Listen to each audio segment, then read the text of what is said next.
Bonsoir. Le secteur minier a contribué à 14,29% du budget de l'État en 2022.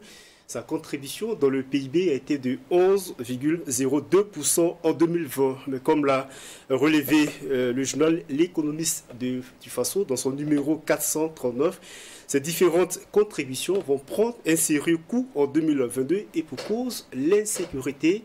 Et l'année 2022 est aussi marquée par l'inondation de la mine de zinc de Perquois qui a coincé dans les galeries 8 travailleurs. C'était le 16 avril dernier. Jusqu'à aujourd'hui, 6 corps sans vie sont sortis des décombres. Les recherches se poursuivent pour retrouver les deux autres corps. Les incidents à la mine d'or Houndé Gold Operation et ceux survenus récemment à Bissa Gold.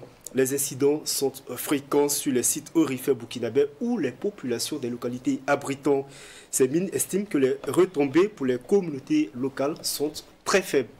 Mesdames et messieurs, ravi de vous retrouver dans ce numéro de Le Débat parlementaire provoqué un sujet d'actualité, celui du secteur minier sous l'angle de l'insécurité et des revendications de la population et aussi de la régulation par le gouvernement. Pour en parler, je reçois sur ce plateau, je vais commencer par ma droite, Jonas Yen. Bonsoir. Bonsoir. Vous êtes le directeur des programmes de l'OCAD, l'OCAD qui est l'organisation pour le renforcement des capacités de développement. Votre structure, je précise, est aussi membre du comité de pilotage de l'initiative pour la transparence dans les industries extractives du Burkina Faso, ITIE.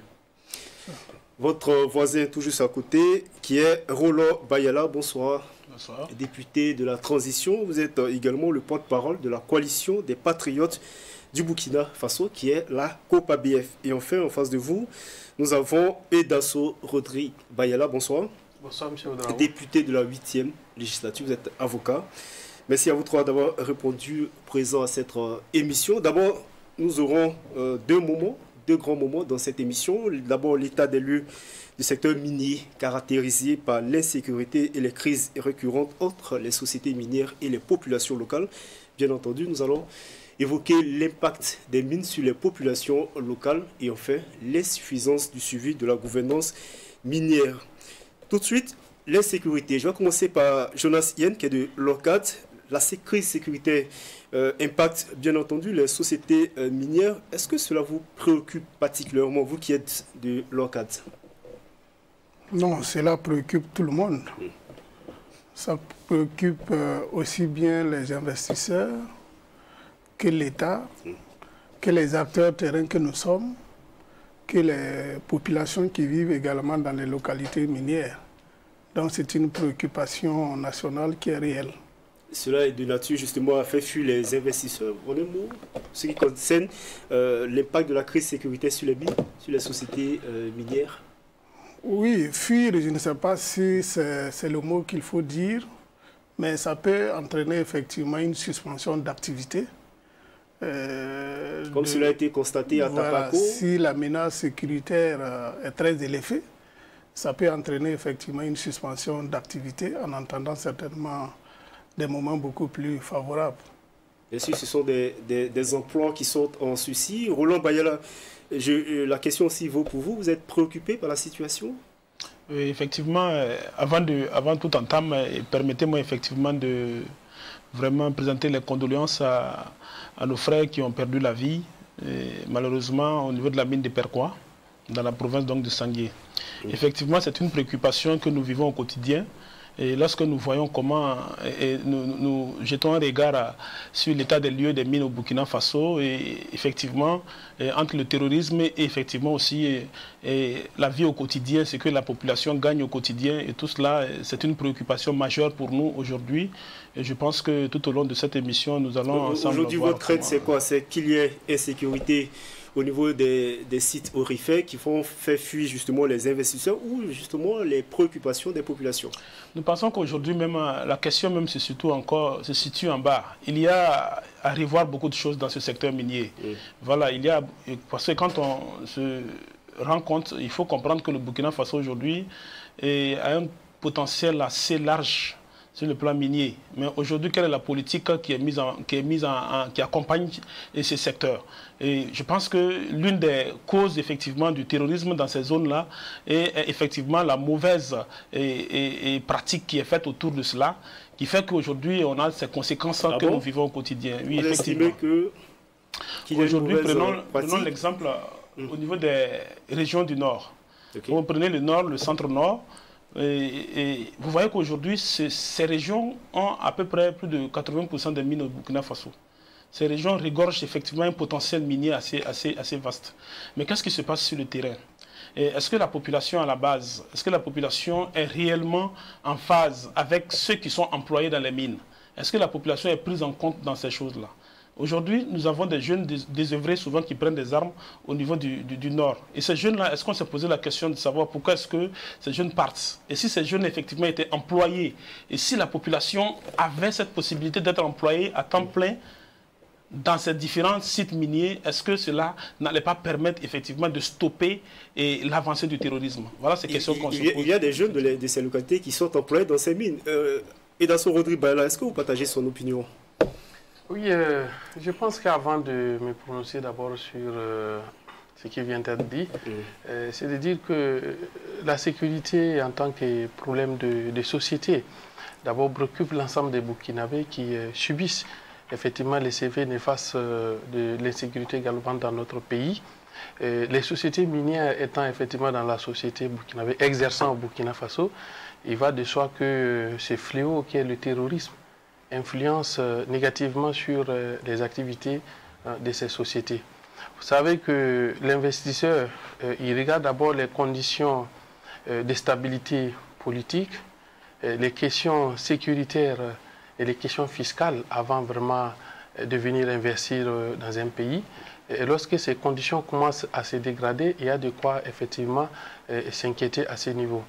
Ça, c'est au niveau sécuritaire. Mais point de vue installation, ouverture, conditions de travail dans nos mines ici au Burkina Faso, je pense qu'il y a beaucoup de choses, à dire, pas seulement à l'égard des sociétés minières. Vous savez que la meilleure façon de ne pas voir les choses évoluer lorsque vous êtes en partenariat, c'est de considérer que la faute est exclusivement attribuée à l'autre partie, au partenaire d'en face. Et il y a aussi des obligations que l'administration doit assumer, parce que nous avons des tests qui régissent le secteur minier. Et l'administration est chargée de les suivis, du contrôle de leur application. Je pense que la responsabilité ici peut être située à deux niveaux. S'il y a des manquements, effectivement, au niveau des sociétés minières qui ne leur permettent pas de remplir les obligations qu'elles ont volontairement souscrites au moment de s'établir, je pense qu'il revient à l'administration, effectivement, de sévir et de demander l'application. On va revenir sur les insuffisances, parce que c'est une brèche que Roland Baïla a soulevée. Il y a une montée en puissance des forces armées ces derniers temps, des actions qui sont menées. Je rappelle que la Chambre des mines est allée rencontrer le président du Faso pour soulever un certain nombre de préoccupations. Est-ce que vous sentez qu'il y a une certaine lisibilité dans l'action sur le terrain, sur le théâtre national, de sorte que les entreprises minières qui ont suspendu leurs activités reprennent dans un environnement sain? Oui, je n'ai pas en fait tous les contours de cette question sécuritaire au niveau des mines. Toujours est-il que ce que nous avions entendu ici et vu, c'est qu'il y a des mines qui se ferment par-ci et par-là pour des questions sécuritaires et qui demandent aux autorités de faire plus pour assurer la sécurité et pour qu'elles puissent travailler. Mais je pense que, comme vous l'avez dit, les autorités aussi font de leur mieux. Et comme on l'a dit, la sécurité n'est pas exclusivement au niveau des mines, c'est l'ensemble du territoire qu'il faut effectivement sécuriser et c'est l'ensemble des populations qu'il faut sécuriser. Je pense qu'à ce niveau, il ne faut pas raisonner exclusivement par rapport aux mines. Il faut raisonner de façon globale comment effectivement le Burkina Faso va pouvoir prendre les dispositions effectivement pour parvenir à mettre fin au terrorisme dans notre pays. Jolancienne, il y a eu une embellie en 2021 dans le secteur minier. Je vais peut-être reprendre pour vous. La production industrielle d'or a atteint en 2021, selon l'économiste du Faso, 66,858 tonnes contre 62,138 tonnes en 2020, soit un taux de progression de 7,6%. Sauf que cette embellie a été contrasté par les dépenses supplémentaires que les sociétés minières ont consenties justement pour faire face à l'insécurité. Est-ce que justement, à partir, depuis que les patrons des mines ont rencontré le président du Faso, est-ce qu'il y a des actions qui sont menées pour que les sociétés minières reprennent leur activité? Oui, de ce que suivez le dossier. Oui, de ce que nous savons, les deux acteurs ont convenu de conjuguer les efforts pour voir dans quelle mesure cette sécurité va être assurée. En temps normal, il est de la responsabilité de l'État d'assurer la sécurité des investisseurs dans notre pays, des investisseurs miniers dans notre pays, y compris leurs installations.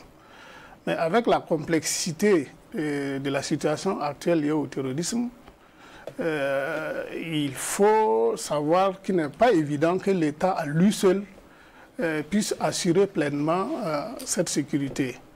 D'où la nécessité de voir quelle va être la contribution et de l'État et des sociétés minières pour pouvoir assurer pleinement la sécurisation de leurs sites. Parce que qui dit sécurisation des sites miniers aujourd'hui dit deux niveaux. Les points d'accès aux sites d'exploitation et les sites d'exploitation eux-mêmes. Okay. Alors donc à ce niveau, les deux acteurs ont convenu, en tout cas ce que nous avons comme élément, de voir quel pourrait être l'apport de chacun. Bien entendu, avec les mines font déjà des dépenses supplémentaires, je l'ai relevé justement pour la sécurité justement de leurs installations. Oui, ça c'est tout à fait normal, parce que c'est comme toute activité. Hein. Quand vous avez une boutique dans un quartier en temps normal, vous avez... assurez en premier temps la sécurité. Voilà, s'il y a s'il y a un phénomène nouveau qui menace vos activités, vous êtes amené à renforcer, j'allais dire les portails et autres, pour ne pas favoriser le passage beaucoup plus facile des bandits. Donc c'est la même chose pour les mines industrielles. Avec la situation sécuritaire, il est évident qu'il y a des dépenses supplémentaires qu'ils font dans le sens de leur sécurité, en entendant, bien entendu, ce que l'État peut leur apporter. Mais comme j'ai dit, la complexité de la situation est telle qu'il faut véritablement convenir de ce que chacun doit apporter pour une pleine sécurisation de ces sites. Le temps aussi presse. Qu'est-ce qu'il faut faire justement dans un temps beaucoup plus? Peut-être même qu'à l'heure où nous sommes en train de parler... Il y a des mines qui ont suspendu leurs activités. J'ai dit peut-être au moment où nous sommes en train de parler, quelque chose soit a déjà été fait, soit est en train d'être fait depuis la rencontre entre le chef de l'État et les mines. Vous avez bon espoir que les choses rentrent dans l'ordre? C'est le souhait de tout le monde aujourd'hui qu'il y ait vraiment des mesures fortes qui puissent rassurer les investisseurs, y compris ceux qui ont suspendu leur activité, qu'il y ait une certaine assurance qui leur permette de pouvoir reprendre. Parce que en dehors de la suspension, vous comprenez aussi que nous avons des frères aujourd'hui qui sont en chômage. Donc le souhait de tout le monde aujourd'hui, c'est qu'il y ait une certaine sérénité qui revienne pour permettre à ceux qui sont déjà là de continuer de façon sereine et ceux qui ont déjà suspendu leurs activités de pouvoir envisager la reprise. Alors, les activités sont suspendues pour certaines mines industrielles. Ce sont des milliers d'emplois. Roland Bayala, des milliers d'emplois qui sont aujourd'hui en souci. Qu'est-ce qu'il faut faire rapidement, enfin, selon vous? Bon, moi je pense que même ce secteur, comme vous le savez bien, c'est un secteur qui a énormément de soucis. Mais en même temps, c'est un secteur, s'il est bien exploité, peut régorger beaucoup de ressources pour notre pays et avoir des bénéfices au sein des populations. Aujourd'hui, il ne faut pas se leurrer, depuis un certain temps, le Burkina même ne maîtrise pas son secteur minier. Il ne maîtrise pas en réalité son secteur minier, faisant de telle sorte que les conséquences aujourd'hui, je m'appuie sur ces conséquences, sur les conséquences de ce que nous avons aujourd'hui avec les populations qui se lèvent de part et d'autre et qui crient à l'injustice. Aujourd'hui, oui, nous avons par exemple à Houndé une délégation de notre OSC qui est là-bas et qui nous a fait des témoignages, voilà, de la COPABF, qui nous a fait des témoignages effectivement sur la situation qui s'est produite il n'y a pas longtemps. La situation malheureuse. Qui dit, par exemple, imaginez-vous que des populations, il y a eu une mine que l'on a découverte dans une cité. Et les populations avaient connaissance de cette mine et avaient commencé depuis un certain temps à exploiter. Et ça fait qu'aujourd'hui, la majorité de la jeunesse ne vivait que de cela. Beaucoup de familles vivaient effectivement de ces mines artisanales. Vous parlez des orpailleurs. Des orpailleurs. Aujourd'hui, il y a une société minière qui est venue s'installer, ça c'est bien. Lorsqu'il y a une industrialisation, cela signifie que ce n'est pas seulement à la localité que cela va profiter, mais ça va profiter à toute la nation. Mais maintenant, est-ce que, tels que ces textes sont mis en valeur, est-ce que ces textes arrangent effectivement la population à la base, lorsqu'on vient dire que cette population, une fois que la mine une fois que l'industrie est installée, cette population doit se mettre à l'écart. Et il appartiendra maintenant à la mine de voir comment elle va, en fonction de ceux qui ont effectivement certains papiers, être employés dedans. Et du coup, ces populations sont expropriées de leur gagne-pain. Et donc souvent, ça crée des soucis. Et lorsque ces soucis ne sont pas pris en compte, au fur et à mesure... La production artisanale aussi est encadrée par les textes. Jonas Yen, qu'est-ce qui explique justement, enfin, il a relevé un certain nombre de faits. À Houndé, par exemple, il y a eu des orpailleurs qui ont incendié, qui se sont pris aux installations de la mine. Qu'est-ce qui explique justement ces crises récurrentes entre les sociétés industrielles et les populations? Non, il y a plusieurs faits à la fois. Il y a le problème de préparation des communautés même à accepter l'implantation des mines industrielles. Et à ce niveau, il faut reconnaître effectivement qu'il y a beaucoup d'insuffisances. Il n'y a pas un travail de préparation, il n'y a pas un travail de préparation préalable des communautés à accepter l'arrivée même des mines. En plus, au niveau des textes, il y a aussi des insuffisances. Parce que tel qu'il dit, il s'agit des orpailleurs qui se retrouvent sur des périmètres octroyés à des entreprises minières. Ça voudrait dire quoi? Que si une entreprise minière a un permis de recherche, parce qu'il s'agit là d'une question de domaine de recherche, pas d'exploitation. Alors donc, lorsqu'une société minière a un permis de recherche, et la loi dit que l'entreprise a la possibilité d'en avoir jusqu'à 7. Et chaque titre peut avoir une superficie maximale de 250 km². Si vous avez 5 ou 6 ou même 7, et même si c'est une petite province, en fait, toute la province vous appartient. Parce que ça devient votre périmètre. En ce moment, les orpailleurs sont à l'intérieur de ces périmètres-là. Et la loi dit effectivement, qu'en pareille circonstance, l'entreprise a la possibilité de vous dire de partir. Mais ça, par exemple, c'est des choses au préalable. Comme il a relevé, le gouvernement ne maîtrise pas le secteur? Ou c'est la relève? Oui, quand il dit qu'il ne maîtrise pas le secteur, quelque part, ce n'est pas faux. C'est ce que nous appelons en quelque sorte l'appropriation de notre secteur minier. Si vous prenez les questions de production des données dans le secteur, là, il faut reconnaître effectivement que la plupart des données que nous avons aujourd'hui, que vous qualifiez de données officielles, ce sont des données produites par les sociétés minières. Et donc, nous n'avons pas la possibilité de vérifier si c'est vrai ou faux. Si une société minière vous dit aujourd'hui... Les organisations civiles ou l'État? Je parle de l'État. L'État n'a pas la possibilité de vérifier. Oui, si une société... Si par exemple la mine de Houndé vous dit que dans mon entreprise minière à Houndé, j'ai employé 10 000 Burkinabés, l'État ne peut pas dire le contraire que de répéter que la mine de Houndé a employé 10 000. Ah bon? Cette donnée, aujourd'hui, ça n'existe pas. Ça dit qu'il n'y a pas de contre-expertise qui permet de contrebalancer pour savoir si c'est vrai ou c'est faux. Même en termes de production, j'allais dire... Donc, je donne des chiffres. Justement, l'embellie de 2021, qui est une production industrielle de l'ordre de 66,858 tonnes, on est fondé de ne pas le croire. C'est pour dire que là aussi, ce sont des données déclaratives. La mine vous dit que cette année, nous avons produit tant.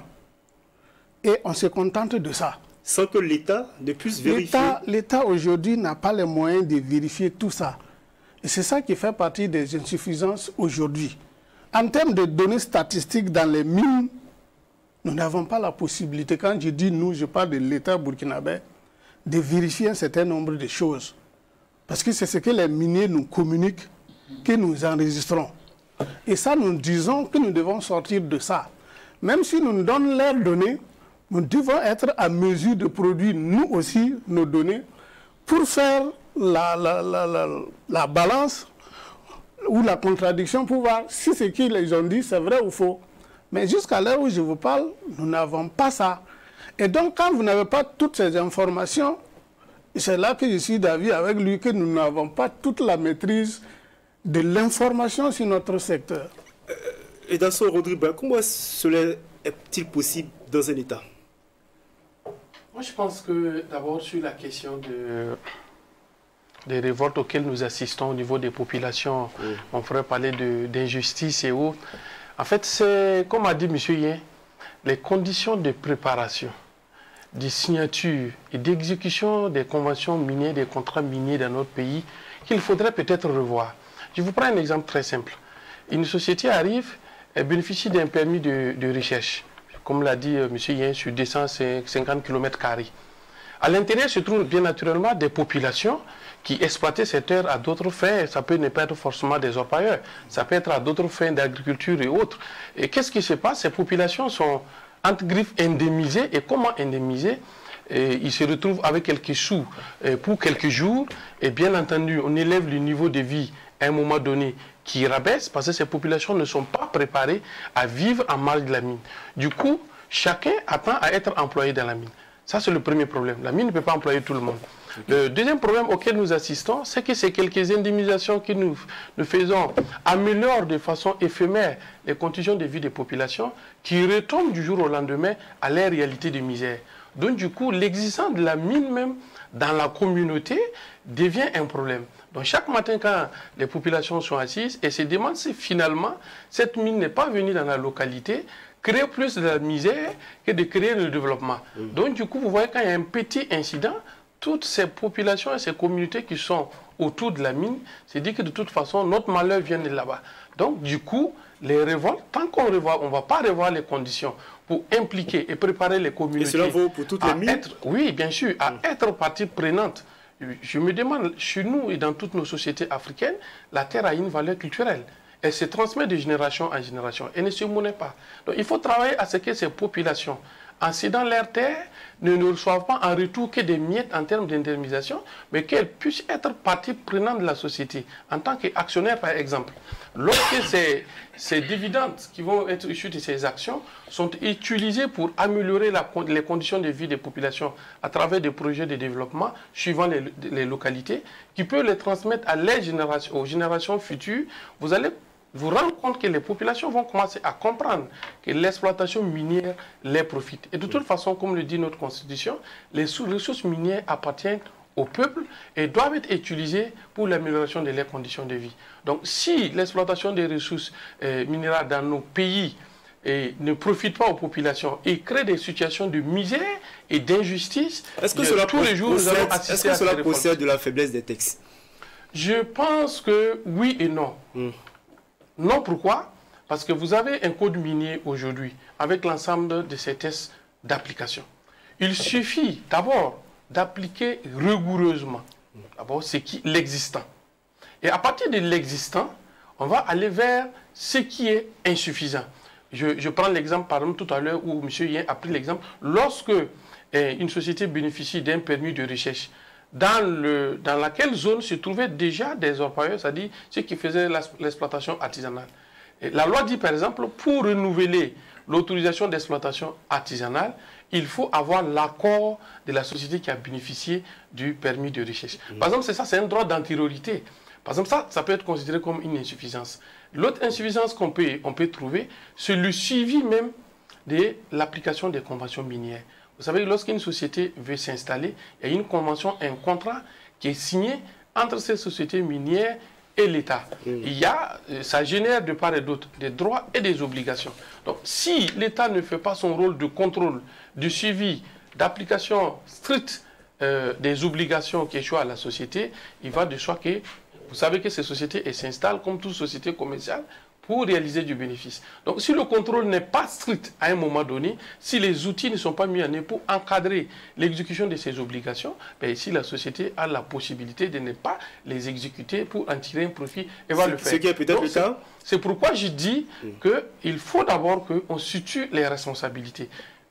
Les sociétés minières, oui, peuvent faillir à leurs responsabilités. Mais elles sont dans une société, elles sont dans un état de droit.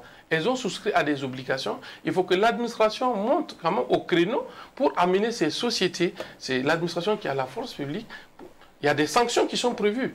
Il y a des sanctions qui peuvent aller jusqu'au retrait du titre minier. Alors, pour l'homme de droit que vous êtes et pour l'information donnée justement par M. Yen, comment se fait-il, comment vous arrivez à expliquer justement que l'État burkinabé n'arrive pas à contrôler ce qui est dit par les sociétés minières, la production de l'or?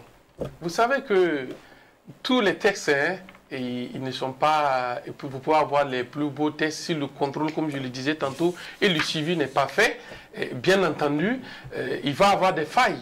Il va y avoir des failles. Il y a ce qu'on appelle l'évasion fiscale. Ce n'est pas une fraude. C'est-à-dire que l'entreprise profite des failles de la loi. Donc il appartient à l'administration, par exemple, quand il y a la loi, il y a des tests d'application. La loi prévoit toujours des tests d'application qui permettent à l'exécutif, effectivement, de corriger dans la mise en application de la loi les failles. Vous savez qu'on ne peut pas faire une loi et imaginer tout ce qui peut se passer dans la réalité. Donc, bien entendu, il n'y a pas de loi parfaite. Donc, il appartient à l'administration ou à l'évolution des choses sur le terrain de bien vouloir prendre des tests d'application pour corriger les failles que la loi a pu laisser. Maintenant, si l'administration ne remplit pas cette responsabilité, je ne crois pas qu'il faille s'en prendre exclusivement aux mines. Avant de donner la parole à Roland Bayala, je m'en vais vous poser la question. Jonas Yen, est-ce que dans le code minier ou dans les textes justement qui sont votés, qui entourent justement l'exploitation de l'or, il y a des textes qui permettent à l'État de vérifier la production de l'or? L'État a tous les leviers. L'État a tous les leviers et le code minier lui donne tous les pouvoirs. Même de façon, qu'est-ce qui empêche l'État? Avant de répondre à cette question, je voudrais revenir sur un élément pour clarifier. Allez-y. La mésentente avec les communautés. Il y a en situant deux niveaux, la recherche et l'exploitation. Quand la mine entre en exploitation, ou veut entrer en exploitation, donc aller à la construction, on récupère les terres des gens qui faisaient l'agriculture, l'élevage, autres types d'activités, peut-être même en plus de leur paillage avant l'implantation de la mine. Donc, la terre qui est les richesses séculaires qu'on transmet de génération en génération, on les retire ça. Contre les compensations, comme l'a dit Maître, qui ne vous amène nulle part. Sinon qui vous crée plus de pauvreté qu'auparavant. Donc vous n'avez plus de terre pour cultiver. Si en plus de ça vous faisiez un peu d'orpaillage, vous allez vous rabattre sur l'orpaillage. Et vous allez vous rendre compte qu'en vous rabattant, vous vous rabattez sur le territoire encore de la même personne. Puisque l'entreprise qui exploite continue aussi la recherche, vous pouvez continuer la recherche et donc à des permis de recherche. Donc là aussi on vous dit, il faut partir. Donc, finalement, vous vous dites, il faut aller où? Donc, ça crée des... Les populations, les revendications sont légitimes. Oui, c'est légitime parce que ça devient une lutte de survie, comme j'ai l'habitude de dire. Donc, c'est tout à fait légitime. Okay. Maintenant, le code minier donne à l'administration minière, c'est comme ça que le code l'appelle, donc à l'administration minière, tous les pouvoirs de contrôle. Mais dans la pratique, vous connaissez, il y a les textes et il y a leur application. Si vous prenez la question de la production, nous, quand ils font la coulée, on n'est pas là. On n'est pas dedans. Hein? L'État n'est pas là. L'État n'est pas là. On nous dit de venir pour enregistrer ce qu'ils ont produit. Mais au moment où ils coulent, nous, on n'est pas là. Et c'est pourquoi, à un moment donné, nous avions posé le problème de la balance qui sert à peser ce qu'il coule. Parce qu'aujourd'hui, nous savons qu'une balance est une question de paramétrage. Celui qui le paramètre, c'est exactement comme la mémoire d'un ordinateur, celui qui l'a conçu, il a dit, si on t'appuie ici, il faut crier de telle façon. Et dès que tu vas l'appuyer, c'est le cri que tu lui as demandé qu'il va donner. Donc, si j'ai dit à cette balance, si ça, c'est 30 kilos, si je dépose là-dessus, dis que c'est 10 kilos. Alors donc, nous allons aller enregistrer 10 kg, alors que dans les faits, c'est plus de 10 kg. Parce que nous n'avons pas eu de contre-expertise que nous faisons. Ça, par exemple, c'est un fait qu'on avait soulevé. Vous dites que vous n'assistez pas à la pesée? Donc, non. On assiste à la pesée, mais on n'assiste pas à la coulée. À la coulée, ok. Voilà. Et alors que l'État peut dire, oui, c'est exactement comme ce qui s'est passé à Perquois. Vous avez suivi, quand les ministres sont arrivés là-bas pour la première fois, on leur a dit qu'ils ne doivent pas descendre dans la fosse. Ils ont usé de leur pouvoir pour pouvoir descendre. Ils auraient dû dire, bon, écoutez, comme vous nous interdisez d'y rentrer, bon, on ne va pas le faire. Mais comme j'ai dit, est-ce qu'au regard de tous ces textes qui sont pris, qui donnent tous les moyens à l'État burkinabé, est-ce qu'au-delà de tout ça, il y a une sorte de deal entre des particuliers et les entreprises minières? Vous m'avez coupé. Parce Allez-y, vous prenez la parole. Le problème des moyens, si ce n'est que l'histoire des moyens, on peut y arriver.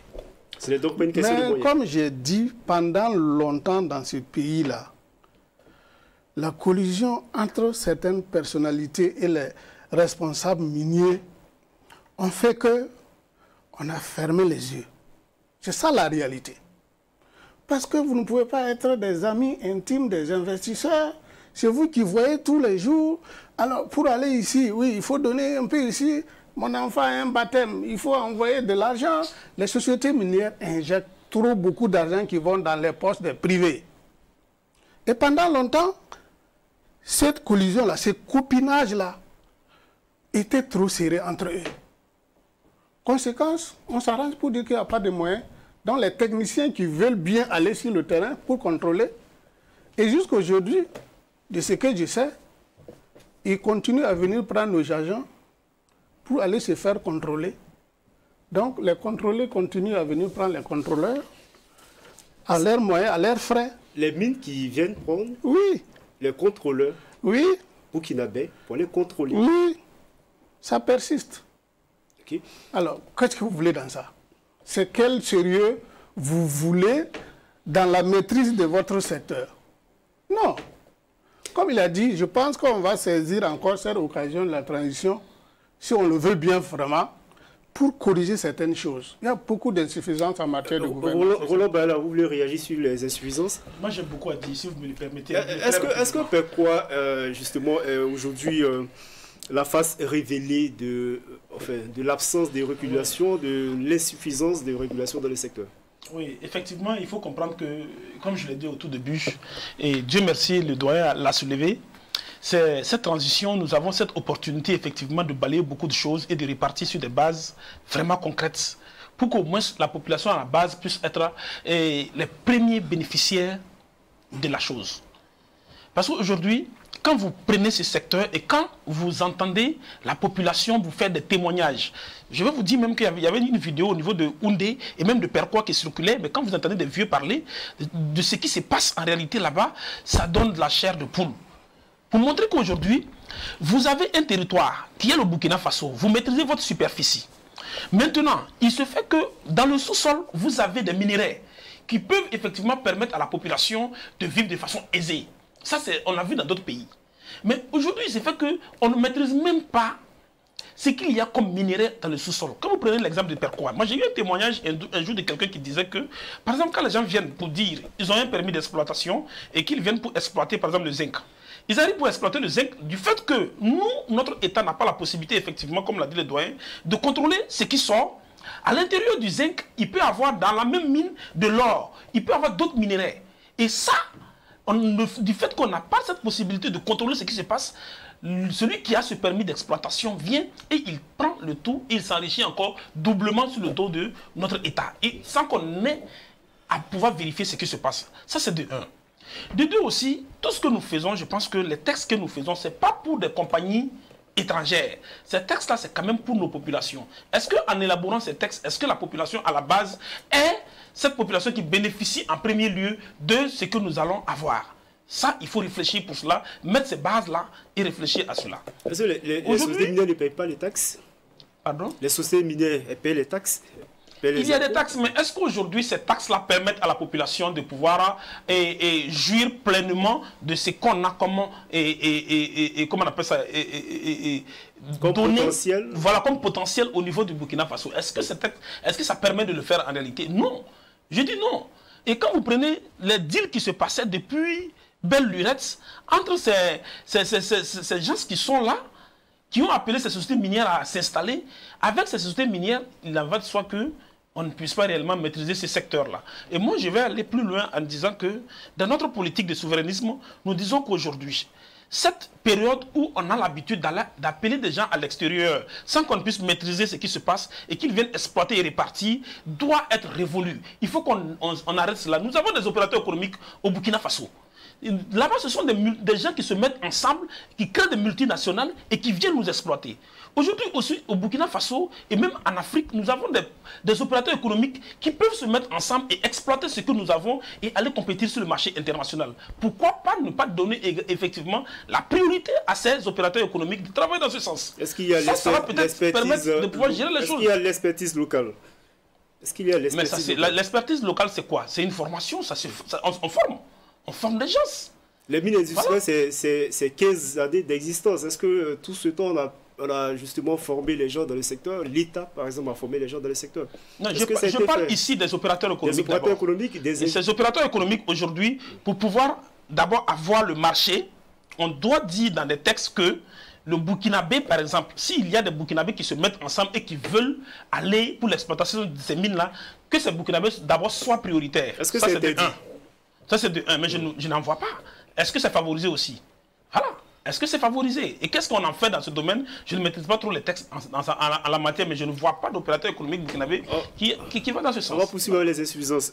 Rodrigue Bayala, il y a, par exemple, au Perquois, on a donné une autorisation à une mine d'ouvriers, je vais parler de la mine de zinc de Perquois, sans s'assurer que la mine a des équipements justement pour des opérations de sauvetage. On l'a vu avec les 8 travailleurs qui sont malheureusement, j'allais dire, décédés. On a repêché 6 corps, il reste encore 2 autres corps.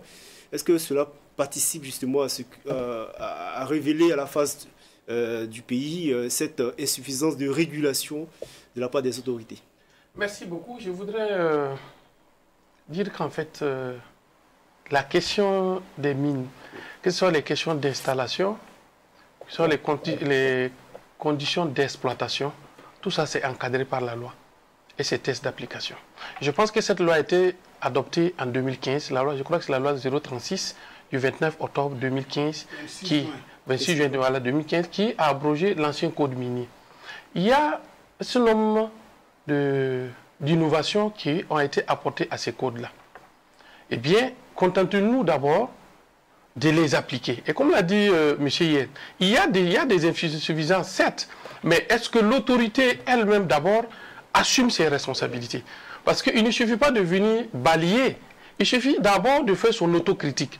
Quand vous avez des tests qui prévoient, par exemple, je prends le cas de Perquois, l'utilisation des explosifs, c'est interdit. Les conditions dans lesquelles cette mine exerce, on ne peut pas dire que ce n'était pas connu. Parce que l'administration a quand même des techniciens qui sont chargés du contrôle de l'exploitation de ces mines. Mais si ce travail n'est pas fait, ce n'est pas la question d'un test qui viendra le résoudre. Ça, au moins, c'est clair. Il faut que l'administration elle-même prenne le devant des choses et se dit qu'il y a des obligations qui ont été souscrites par ces sociétés minières et de veiller de manière stricte effectivement à améliorer la gouvernance au niveau de l'administration à l'égard des sociétés minières. Ça, c'est le premier problème qu'on devra résoudre. Il a relevé que les instruments qui ont été mis en place, notamment l'inspection générale des mines, l'ANEMAS, voilà, il manque de moyens justement pour faire le contrôle sur le terrain. Mais justement, c'est de ça que nous parlons. Il faut d'abord améliorer la gouvernance avec les tests qui existent déjà. Parce que les tests ne valent que ce que les hommes leur donnent d'être. Parce que vous pouvez avoir de beaux tests, vous allez les balayer, vous allez adopter les tests que vous voulez. Si la gouvernance n'a pas changé, ça ne changera pas. Deuxième chose, il faut qu'on examine cette question avec moins de passion, mais avec beaucoup de sérénité et de vision. Parce qu'aujourd'hui, le Burkina seul, je vous dis, Aucun pays dans le monde ne peut se développer en autarcie. Autant ces mines, ces sociétés minières dites multinationales ont besoin de nos ressources minérales, autant nous avons besoin d'elles. Maintenant, il s'agit de savoir dans le partenariat quels sont les objectifs que l'État burkinabé veut atteindre en signant une convention minière avec telle société. Et de s'assurer que la société minière, dans l'exploitation, va lui permettre d'atteindre ses objectifs. C'est un partenariat qui doit être gagnant-gagnant, qu'il s'agisse d'un national ou qu'il s'agisse d'une société multinationale. De toute façon, même la société nationale est une société commerciale qui viendra pour exploiter une activité commerciale et se faire du moins des bénéfices. Donc même à l'égard des sociétés nationales, si l'État ne sait pas où se trouvent ses intérêts et comment les protéger, les choses ne changeront pas. Troisième chose, mais c'est ce qu'il a relevé. C'est ce qu'il a relevé. Il y a des, des particuliers qui dealent justement avec les sociétés minières, qui ne donnent pas les moyens nécessaires justement au service justement de contrôle. Qu'est-ce qu'il faut faire justement à ce niveau-là? Mais justement, c'est ce qu'il faut faire pour que l'administration marche. Et quand un service ne marche pas, on se pose des questions. Soit c'est les hommes qui l'animent, qui n'ont pas la compétence ou qui n'ont pas la volonté de faire marcher le service. Ou c'est le matériel qui manque ou qui est insuffisant. Il faut le compléter, il faut le changer, il n'y a pas de solution. Là où je voulais terminer sur le troisième point. Et il faudrait savoir que le Burkina Faso n'est pas le seul pays qui regorge et fait un peu de substances minérales dans la sous-région et dans le monde. Donc, si vous ne cherchez pas à trouver l'équilibre entre les intérêts de vos populations, de votre peuple, les intérêts de votre peuple, la protection des intérêts de votre peuple et le développement économique de votre pays avec les investisseurs étrangers, j'ai dit bien trouver un équilibre. Cela ne voudrait pas dire qu'il faut brader nos ressources naturelles. Si vous serrez tellement, vos lois sont dures, mais écoutez, les investisseurs iront ailleurs. Le Mali regorge exactement des mêmes substances et en grande quantité que regorge le Burkina, le Ghana et bien d'autres pays. Donc je dis qu'il faudrait approfondir la réflexion pour savoir trouver l'équilibre entre les deux. Et cet équilibre-là, c'est l'État qui doit le trouver. Et c'est l'État qui doit s'assurer que cet équilibre-là est respecté. Je prends un exemple très simple. Quand on dit 10% de l'État dans la participation des mines, avec l'exemple que nous venons de prendre tout à l'heure, pourquoi ne pas associer les populations à la base, au niveau du capital de la société, et de le faire uniquement au niveau de l'État central, d'autant plus que ce sont ces populations qui sont expropriées de leurs terres et qui du jour au lendemain se retrouvent à ne rien faire et à croiser la misère chaque matin devant leurs portes. Parce que l'État central, c'est vrai qu'il y a le fonds minier de développement local, mais on peut pousser la réflexion de sorte à ce que ces populations, ces communautés à la base, soient suffisamment impliquées, de sorte à ne plus signer des conventions minières où l'objectif principal, c'est de venir extraire des substances minérales. Parce qu'il faut créer toute une chaîne de valeur autour de la signature des conventions minières, de sorte qu'une convention minière ne doit plus avoir pour objectif que de venir extraire exclusivement le minerai et de payer des taxes à l'État, et lesquelles des taxes d'ailleurs, comme l'a dit le doyen Yen, et puisque nous ne contrôlons pas tout ça. Il faut qu'autour de la signature des conventions minières, nous essayons de créer des sortes de portes de croissance pour que les communautés se sentent impliquées et pour que l'État aussi puisse tirer un bon profit de ça. Avant de donner la parole aux deux invités, je m'en vais vous poser à vous, personnellement, deux questions. D'abord, vous défendez l'État dans le dossier charbon-fer. Est-ce qu'on saura la vérité dans ce dossier-là? Bon, de toute façon, nous sommes à la recherche de la vérité. Vous savez que chez nous, nous avons l'habitude de dire que la vérité précède la justice. C'est quand il y a manifestation de la vérité qu'il y a la justice. Et c'est un dossier qui est actuellement en traitement. Et je ne vais pas rentrer dans le fond. Le dossier étant toujours... On a annoncé en février. Il y a une expertise qui a été ordonnée. Et à en croire les autorités judiciaires, le procureur, l'expertise est terminée. Il s'agit de repartir, bien entendu. C'est un jugement qui était déjà commencé et qui était déjà en cours lorsque la partie poursuivie a demandé une expertise judiciaire qui a été ordonnée. C'est son droit le plus absolu. Et cette expertise aujourd'hui semble terminée. On va repartir au jugement et bien entendu, on saura la vérité de ce qui s'est passé. Alors, la deuxième question, c'est... Est-ce que la découverte de l'or, comme l'a dit l'un de nos téléspectateurs, est-ce que la découverte de l'or a changé quelque chose dans la vie des Burkinabés? Je crois que la question vaut aussi pour vous deux. Pour vous personnellement, est-ce que l'or a changé quelque chose dans la vie des Burkinabés? Je pense que... C'est devenu le premier produit d'exportation du pays. Je pense qu'il faudrait peut-être poser autrement la question. Est-ce que la découverte de l'or a changé véritablement la vie du Burkinabé comme cela devrait être? Parce qu'on s'attend à ce que si on découvre des substances minérales et qu'elles sont exploitées, qu'elles améliorent significativement la vie des populations. Là, c'est une question qu'il faut se poser. Sinon, elles améliorent déjà la vie des populations en payant des taxes, et comme vous l'avez dit en tout début d'émission, en payant des taxes qui contribuent au budget de l'État. Mais est-ce que cela est suffisant comme ça devrait être normalement si l'ensemble des tests ou si l'État avait pris les dispositions suffisantes pour protéger ses propres intérêts? Je pense que c'est là où se trouve la question. Je vais poser la question autrement, Jonas Yed. Avec le coton, il y avait un maillage beaucoup plus important sur les populations. Est-ce qu'avec l'or, il y a quelque chose qui a changé dans la vie des Burkinabés? Pour répondre à ça, je partirais pour dire que le gros problème de notre secteur minier, c'est un problème de vision. Nous n'avons pas encore la vision de la promotion de notre secteur minier. Si nous avons cette vision claire-là, tous ces points que nous sommes en train de développer, ça va être bien cerné et pris en compte, y compris les questions sécuritaires. En ce moment, ça montre comment nous entendons gouverner notre secteur. Qu'est-ce que nous comptons récolter dans l'exploitation minière? Comment nous redistribuons les revenus qu'on a collectés? On n'est pas encore à ce niveau. En tenant compte des communautés pour qu'elles ne se plaignent plus. En tenant compte de pas mal de choses. Parce que quand vous dites aujourd'hui, est-ce que l'or arrive à satisfaire les besoins des Burkinabés, il faut savoir d'abord de quel Burkinabé vous parlez.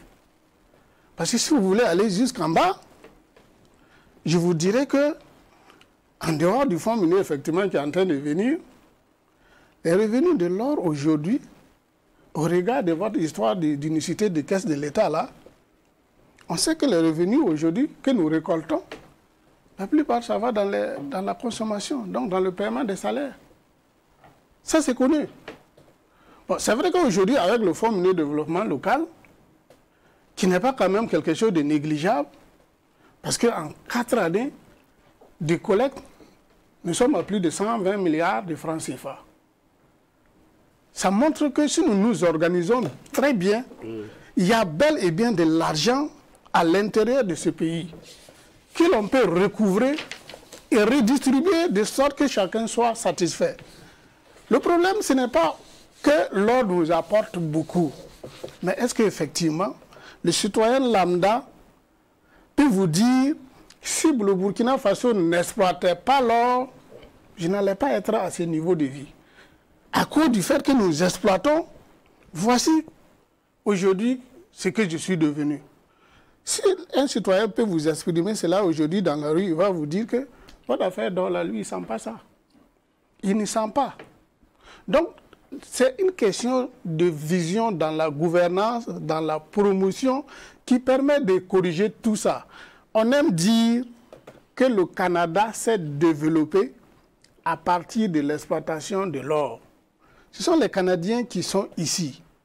Comment nous allons devenir comme le Canada en nous appuyant sur l'exploitation de notre or?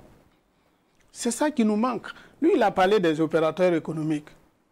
Les opérateurs économiques qui ne sont pas habitués à un tel secteur, si nous avons une bonne vision, c'est du travail de l'État pour les intéresser au secteur, avec aussi tout ce qu'il y a comme accompagnement, comme on accompagne aussi les investisseurs étrangers.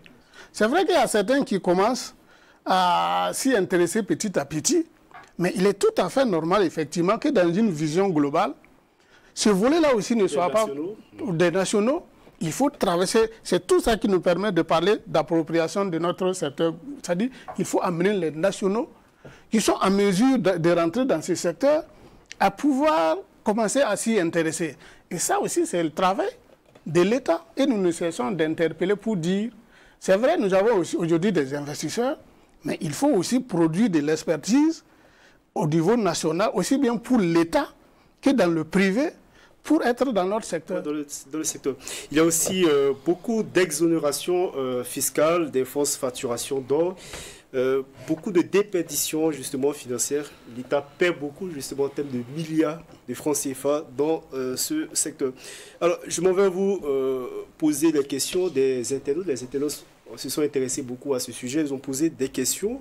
Je reprends pour vous la question de Ousmane Ouedraogo qui demande, je cite, pourquoi les autorités ne peuvent pas nationaliser. Je crois que Roland Baïla l'a relevé, vous aussi vous l'avez relevé, la moitié des mines exploitées. Pourquoi la structure chargée de la sécurité des mines, en l'occurrence l'ONACIM, qui depuis sa création rencontre des difficultés dans sa mise en pratique? La nationalisation des mines. Bon, je pense que de plus en plus on n'utilise pas ça. C'est pourquoi nous préférons parler d'appropriation. Parce que la nationalisation de notre secteur minier voudrait dire que les sociétés minières canadiennes qui sont là, ou turques ou autres, l'État dit, écoutez, à partir d'aujourd'hui, vos capitaux là deviennent des capitaux burkinabés. Ce n'est pas possible. Il faut être un pays révolutionnaire fou pour pouvoir faire ça.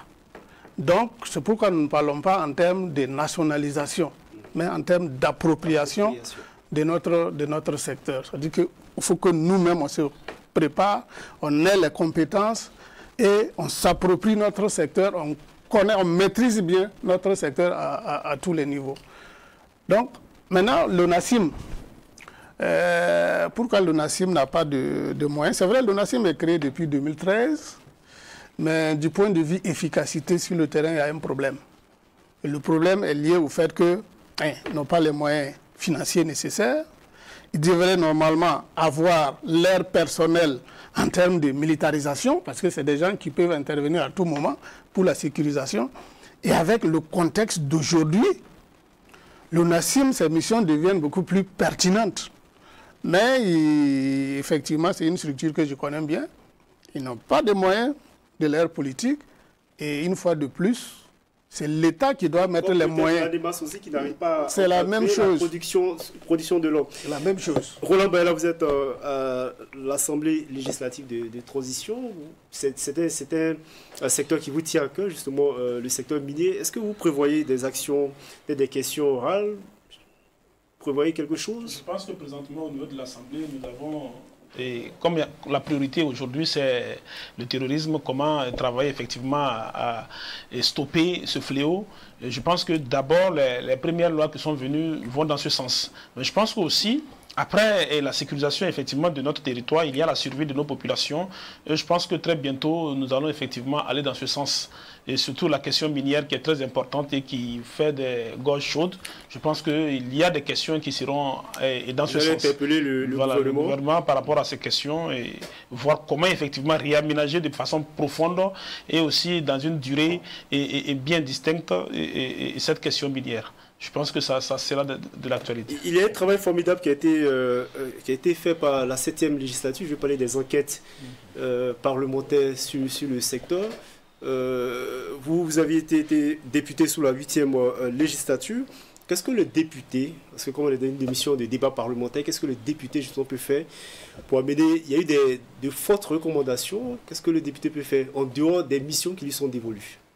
Oui, mais bien entendu, ce que vous avez dit, ça fait partie de la mission du député. Et je voudrais dire que l'enquête parlementaire sur le secteur minier, je pense qu'elle a été réalisée par la 7e législature, voilà, donc qui était pratiquement à sa fin. Donc les résultats, du moins les travaux sont là. Et la réalité est dépeinte dans ce rapport. Le député peut, bien entendu, il a des outils à sa disposition, d'abord à travers des questions orales avec ou sans débat, et à adresser à l'exécutif, au gouvernement, mais l'Assemblée a la possibilité, par exemple, de faire des missions d'enquête, des missions d'information en mettant des commissions en place pour aller s'imprégner de la réalité. Je crois que l'Assemblée nationale l'a déjà fait, le rapport existe, il suffit tout simplement de l'appliquer, les recommandations qui ont été faites. Beaucoup d'insuffisances. L'OCAD à l'époque avait réagi là-dessus. Allez-y. Voilà, donc c'est un travail qui est fait. l'administration étant une continuité, il faudrait peut-être jeter un coup d'œil pour voir comment la situation de la question des mines a été dépeinte. Aujourd'hui, moi je pense que même une des recommandations, par exemple, c'est par exemple d'évoluer, par exemple, avec les pays même de l'UEMOA, à défaut de la CEDEAO, d'aller vers un code minier qui va contraindre l'ensemble de ces multinationales à ne pas faire de choix entre les pays. Mais nous avons des problèmes internes. Les problèmes internes, ce sont des problèmes de gouvernance. Toutes les questions qu'ils vous posent, c'est comme je le dis, si un service ne fonctionne pas, c'est soit le matériel ou les hommes. L'un ou l'autre est échangeable. Donc il faut que nous sachions d'abord quelle est la responsabilité de l'administration minière dans la gouvernance. Quelle est la responsabilité de l'État qui a tous les pouvoirs, effectivement, pour faire bien fonctionner les choses. Qu'est-ce qui n'est pas fait? Qu'est-ce qui a été mal fait et qu'est-ce qui est bien fait d'abord? Si nous ne faisons pas ce diagnostic et que nous croyons que c'est les tests qui viendront résoudre les problèmes de la question minière, je pense qu'on va se tromper totalement de diagnostic. Jonas Yen, je reprends pour vous deux questions des internautes. Il y a un qui demande qu'on a tendance à accuser les populations jusqu'à tuer des gens. Pourtant, le problème n'est pas imputable aux seules populations. Il fait certainement allusion au cas de Houndé Gold. Les fonds issus de l'exploitation des mines dans une région devraient, a priori, être affectés au développement des dites localités. Malheureusement, des régions productrices d'or telles que l'Ouest et le Nord sont délaissées pendant que les retombées de l'or profitent à des régions qui, souvent, ne sont même pas productrices d'or. C'est surtout sur ce dernier point que résident les crises. Et la deuxième interrogation, c'est pourquoi les mines industrielles paient-ils le carburant moins cher que le citoyen lambda? Il fait certainement allusion aux exonérations fiscales. La question est de Soumaïhe Ima, je crois. Voilà. Et puis, vous, en tant qu'organisation de la société civile, qu'est-ce que vous attendez concrètement des députés ou de cette transition en cours? Alors, avant d'arriver aux députés, je pense qu'il y a un travail préalable qui se fait. Il faut que nous-mêmes, on s'accorde sur le diagnostic de notre secteur. Quels sont les problèmes? Comment nous entendons les résolutions? Maître parlait tout à l'heure du code de la CEDEAO. La CEDEAO a un code minier. L'UEMOA a un code minier. Nous avons notre code minier. Chaque pays membre de ces pays-là a un code minier qui ont des dispositions qui se recoupent ou avec quelques principes peut-être qui diffèrent.